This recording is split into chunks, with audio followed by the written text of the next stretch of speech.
The sub 20,000 rupee smartphone segment is currently dominated by very good options from Chinese brands, and Samsung hopes to break that monopoly with the Galaxy F23 5G.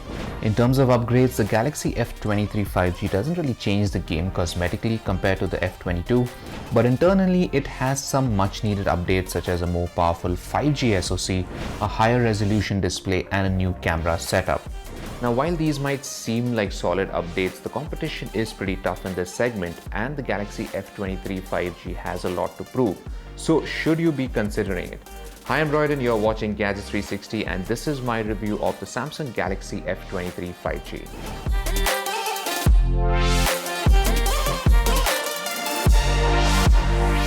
Let's kick things off with the design first. The matte finish at the back contrasts well with the glossy frame on the sides. Now the all-plastic body is also built pretty well. This phone is slightly heavy and chunky, but I got used to it after a few days. The power button on the right side has an integrated fingerprint sensor.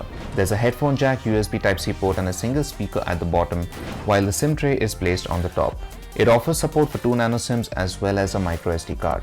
Coming to the display of the Galaxy F23 5G, you get a Full HD Plus resolution and a 120Hz refresh rate, both of which are improvements over the F22.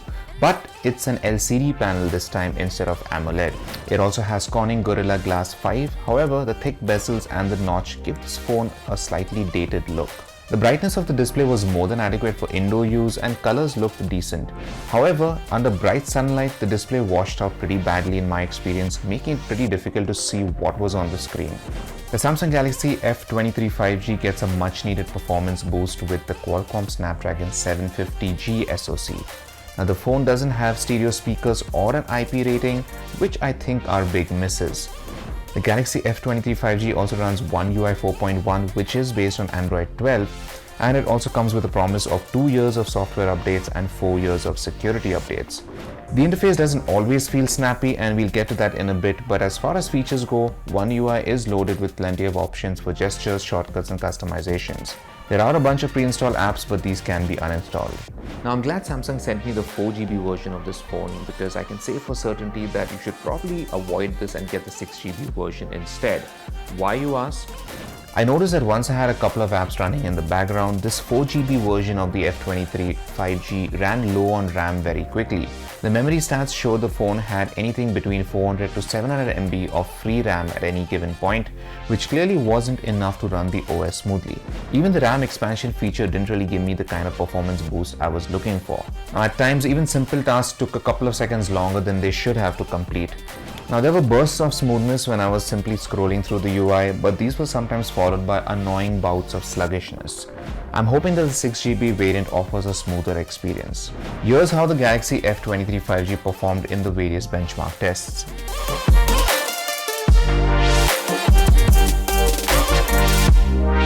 Casual games ran well on the Samsung Galaxy F23 5G, but heavier titles struggled a bit.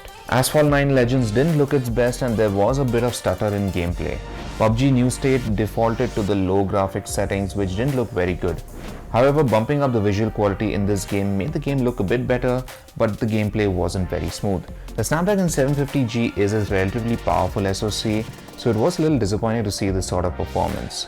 The F23 5G has a 50 megapixel primary camera, an 8 megapixel ultra-wide camera and a 2 megapixel macro camera. Now there's an 8 megapixel camera on the front for selfies. The camera app has plenty of shooting modes, some of which are present even on Samsung's premium phones. There's a fun shooting mode which lets you use filters with the front and rear cameras. In daylight, the main camera did a good job with landscapes and close-up shots. Details were decent and so were the colors in outdoor shots. Low light performance was the Galaxy F22's biggest weakness, and while things have improved a little on the Galaxy F23 5G, photo quality is still just about average. Close-ups looked good under dim lighting, but trying to capture a wider scene at night was challenging for this phone. The selfie camera was surprisingly good. In broad daylight, light metering was handled well and my face and the background were properly exposed. The Samsung Galaxy F23 5G can shoot videos at up to 4K, but you don't get any sort of stabilization at this resolution. Quality was pretty good during the day, but again was strictly average in low light. At 1080p, stabilization works well during the day even if you're shooting from a moving vehicle on a bumpy road. The phone has a 5000 mAh battery and I was easily able to get up to 2 days of runtime on a single charge, which I think is very good. Our HD video loop test also ran for a solid 21 hours and 49 minutes on one charge. The Galaxy F23 5G supports up to 25 watt fast charging, but you'll have to either buy Samsung's charger or use your own USB PD fast charger.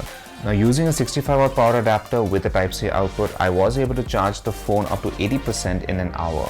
The Samsung Galaxy F23 5G excels when it comes to battery life. The upgraded hardware, large number of 5G bands, and the promise of timely software updates should keep it relevant for a few years. Now, I'd suggest opting for the 6GB variant, as the 4GB one didn't really offer a very good experience. The display also doesn't get very bright, which makes it kind of difficult to use this phone under direct sunlight. Also, the cameras, while slightly improved, still struggle in low light. In the sub 20,000 rupee segment, the Galaxy F23 5G faces stiff competition from the likes of the Vivo T1 and the recently launched iQOO Z6. If you don't care much for 5G, then the Redmi Note 11 Pro is also worth checking out. So that's it for my review of the Samsung Galaxy F23 5G. Let me know your thoughts about this smartphone in the comments below. And as always, for all things tech, log on to gadgets360.com.